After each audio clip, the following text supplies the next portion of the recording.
Hello, hello, hello. This is Elizabeth Clare Brewington, and I am in the studio with two amazing authors. And we are here to talk about their books. And we are launching Guilford's book about An Eye for Joy.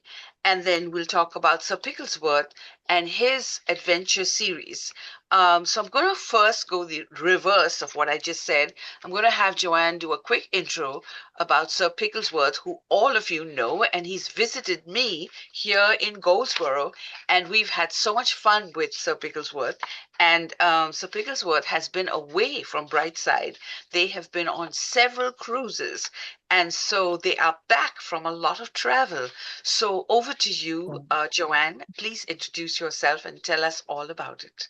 Okay. Hi, everyone. And Elizabeth, first off, thank you for inviting me here again. I appreciate the time that I have to speak with all your clients. So my name is JoAnn Wagner, and I'm the author of the Sir Pigglesworth Adventure series. And the only book I wasn't really expecting to talk today, I was expecting to be a listener. But so I only have one book here, and okay, it doesn't look like I could show it.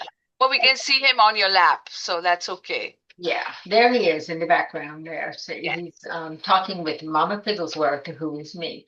So Pigglesworth is a little 5-year-old pig, and this is the little pig that started Sir Pigglesworth's adventure. And I take him everywhere we go. We go, like Elizabeth said, we do go on a lot of cruises, and we've been on a whole lot more lately. My husband, since he retired, likes to travel. And my favorite mode of vacation is cruising. That's what I enjoy the most. I love being out in the ocean. And so does Sir Pigglesworth. So everywhere we go, each of the stops that we stop at, I look around, I look for things that children can do there. I talk to the people, to the locals that I meet and talk to them about the culture of the area so that I can put that in my book. And that's what Sir Pigglesworth shares in his adventure story. So I have 9 books out now. My first book was written in 2014. So book number 10 will be coming out in September of 2026 because things really slowed down for a couple of years during the COVID outbreak that everybody remembers, of course. And so Pigglesworth travels around the world and he talks to kids and he meets a whole lot of people. He's a very friendly little 5-year-old pig. And he's a knight. He has been knighted by the Queen Alexandra. And book number 4 will give you his background as to how he became a Sir Pigglesworth, because you have to be knighted by the Queen to become a Sir. So that book tells you what he did, what acts of bravery, and what things that he did to become Sir Pigglesworth. And so he's a fun-loving little pig. He is only 5 years old. And so he gets into a lot of mischief, but he also teaches children about the culture and of the country that he's in, the city that he's visiting. He shows them around and shows them all the fun things that they can do. But he also teaches them life lessons. Like in one of the books, he meets a child who's deaf. And in another book, he meets a child who's in a wheelchair and he meets a child who's afraid to do things. And so Pigglesworth was afraid, but he also got himself out of that. He worked his way around.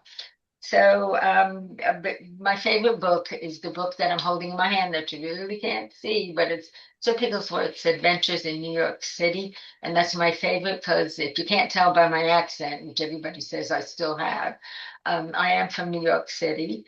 And so I didn't have to do a whole lot of research because everything Sir Pigglesworth does in all of his books, I've done.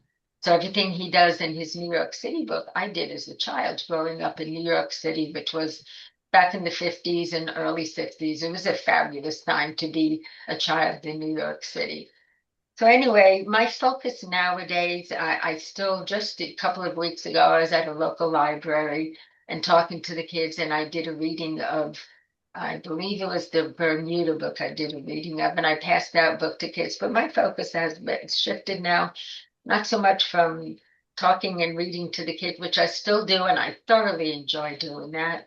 It's children's literacy. There's so many children today who are all into their little Game Boys and their iPads and everything that they do on that. And I want to get them into reading Reading is one of the most important things that they can learn, and they can learn early. So my books are fun books that kids learn from, because it teaches them a little bit about geography and the culture of the countries he's in, like I said.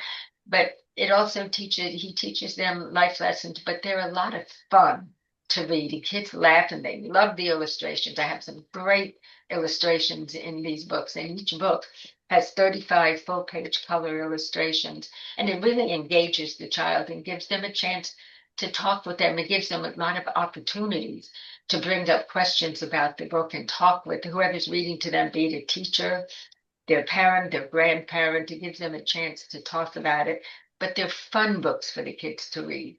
And this way here, the kids will enjoy reading. I want them to enjoy it while they're learning, so that we can promote literacy in these children. It's just so important, and it just doesn't happen enough nowadays. We need to get them off of their machines, of their little Game Boys and everything, which are important. I mean, they learn while they're playing the games too. It's good for their coordination and dexterity, but we really need them to be reading, and Yes. that's what I'm trying to promote.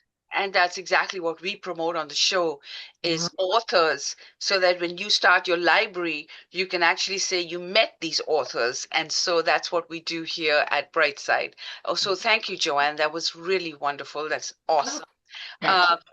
and I now would like to introduce to you our sponsor for today, and a woman that has been such a calming influence on me this morning. And I am ever so grateful for that. Um, so thank you, JoAnn, for that. And let me stop recording.